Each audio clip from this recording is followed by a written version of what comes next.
So the skill of having an uncomfortable conversation is essential. This is how I do them. In fact, I just had one recently with a friend, and it went like this. I need to have an uncomfortable conversation with you. By stating what's about to happen, it lets the person take a deep breath and know what's about to happen is leaning into tension. It also lets them be prepared and be a little less defensive.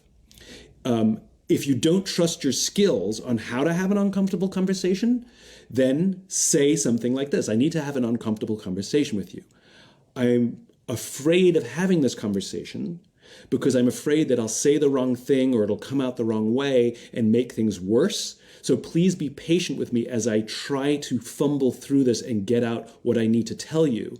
But it's more important to me that I have this conversation with you and try and address this situation than avoid it, because this relationship matters to me and I want to go through this with you. Can we have that conversation?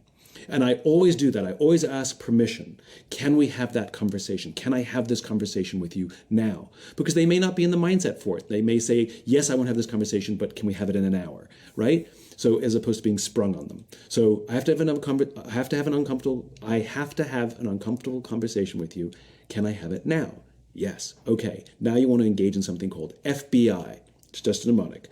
You can do it in any order, but you have to have all three.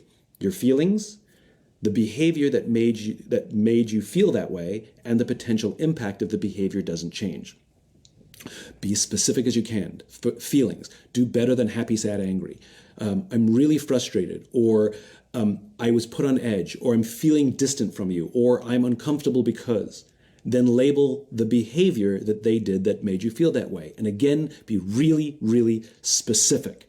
Avoid things like you always ... because they'll tell you the one time that they didn't, and now you're backpedaling. Pick the most egregious or the most recent one and talk about that situation and how whatever they did made you feel a certain way, and your fear that if that continues, or if it's not goes unaddressed, that something will happen. Maybe, there'll always be tension between us and the relationship will break.